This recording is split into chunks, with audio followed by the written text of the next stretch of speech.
Welcome in again, everybody, to Age of Wagers. I am your host, Brian Allen, and yeah, we got to dig into some more NFL quarterback controversial action. The Atlanta Falcons have really a lot going for them.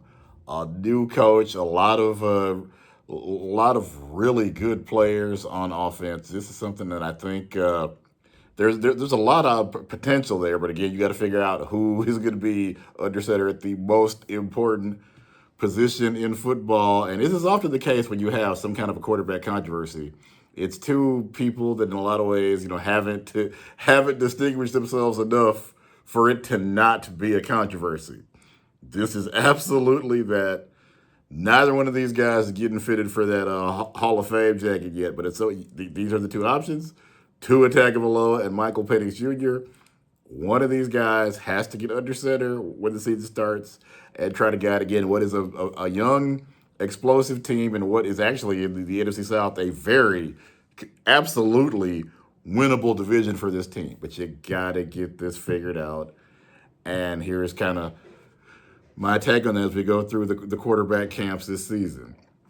If it were just, a talent evaluation, again, nobody has really done a whole lot to separate themselves. Tua, especially this past week, was pretty horrible. 0-3, I believe, a turnover in some extremely limited action. It was a bad audition for anybody's job. Now, if you look at past success as part of your audition tape, and I think to some extent everybody does, that's what allowed him to get brought onto an NFL team. Is that we've seen flashes of him being very good. There was a moment, just a beautiful moment in time with the Dolphins offense where we saw Tua throwing all these incredible long touchdowns.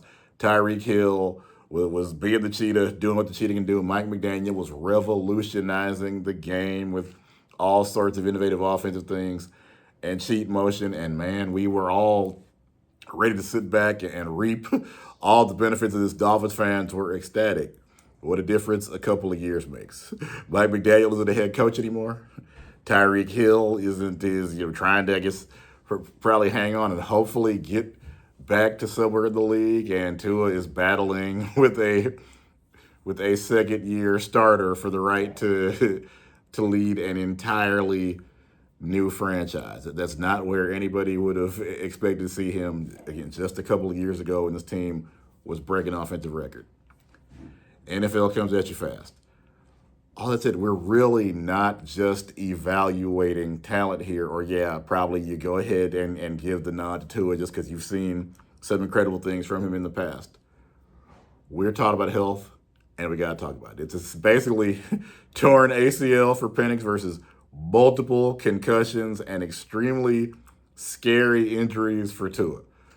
We don't know how many concussions he's had. Tua, honestly, may not know how many concussions he has had at this point. We have seen, again, horrible injuries, fencing responses. We have seen some bad stuff from Tua and the Dolphins. So many of the Dolphins' problems at quarterback with Tua and with other people are their own making. This is absolutely that. He was not protected at the level that you would need an NFL quarterback to be protected either on the field or by his own front office, and suffered a very unfortunate series of injuries that must be taken seriously. The NFL has not always been the best about that. Better now than it was even 10, 20 years ago, but is evidenced by, well, we may have seen Tua get two separate concussions in the same game. The new protocols, which didn't appear to be obeyed by the Dolphins during that game, were supposed to help prevent injuries like this as much as anything can. Football is an extremely violent game, multiple high-speed collisions, and nobody gets hit harder or more often than the quarterback does. We can't, we can't ring the bell. We can't go back in time. We can't make the Dolphins protect Tua better and take those injuries off the board. They are there. To be clear, I am not a doctor. CTE cannot be diagnosed until after death. That's what that is. You have to dissect the brain. But what have we seen? horrible, horrible injuries, multiple concussions, fencing responses, all the negative signs. I think it's going to be officially a miracle of some kind if after Tua's death, if he is examined, he does not turn out to have some form of CTE. And not that, as I said, I'm a sports writer, not a doctor, Jim. But I don't think that's a controversial opinion in any case. I remember when those injuries first happened, much of the talk was, even back then, 2 years ago, is he ever going to play again? Should he play again? Those were serious conversations that were being had. It was a serious, somber tone, and I think at that point, even the Dolphins probably started the wheels turning, looking for who the next quarterback was going to be. How much can you really trust or invest in somebody that has had the multiple concussions? To be clear, any NFL quarterback is only one bad hit away from possibly never playing again, but concussions are brain bruises, serious injuries. The more of these you get, the worse it is for any human being. We really, as I said, we were just 2 years ago talking about should he ever play again. I still feel like the answer was probably no, but that is his decision. It is something, that I hope he got good advice and good counsel on. Oh, by the way, all injuries aside, what have we seen on the field? Not a conclusive gap between him and somebody that has just arrived in the NFL in Michael Penix Jr. I feel like that tells you a large portion of what you need to know, because Penix hasn't been, it has not been the second coming of Peyton Manning by any stretch of the imagination. It was decent in his limited action with the Falcons. It hadn't been great. It hasn't turned this into something that is not a controversy. Torn ACL versus multiple concussions with, some questionable play on both sides. Not just me saying that. Atlanta Falcons beat reporter Daniel Flick says, okay, he gives a slight edge to Michael Penix Jr., but notes that neither have been particularly great in his assessment. Penix is taking more snaps. As somebody that covers the team every day, almost every snap of training camp, that is his assessment of what he's seen. I trust his work, and that's what I'm hearing from a lot of the people that watch a whole lot more Falcons football than what I am able to from several thousand miles away. And yeah, this feels like, now obviously we don't know. Torn ACL is not an easy injury to come back from either.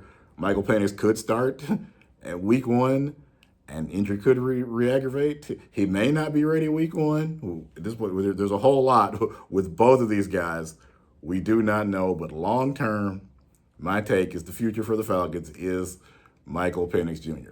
Tell me the last time you saw somebody with questionable performance and multiple concussions suddenly figure it all out at another stop and become an incredible quarterback. Maybe I'm forgetting somebody somewhere, but again, this is a great opportunity for the Falcons. It's a winnable division, incredible skill players. Drake London, I think probably top 10 with the potential, depending on how things break, to be a top 5 elite wide receiver. Bijan Robinson, I think by anybody's assessment, one of the best running backs in the NFL, arguably the best running back in the NFL.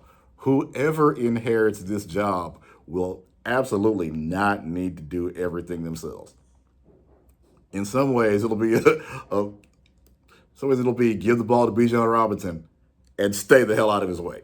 There's going to be a lot of that going on. Hopefully, Kevin Stefanski has cooked up a scheme that allows them to do that. And we see whoever gets selected, because certainly they're not asking me for my opinion. They're not taking my opinion into account. But hopefully, whoever ends up with this job can take advantage of what is, again, a very young, talented offense in a division that is wide open for the taking. And all that said, we will see you in yet another video as we unravel some of the more interesting quarterback controversies.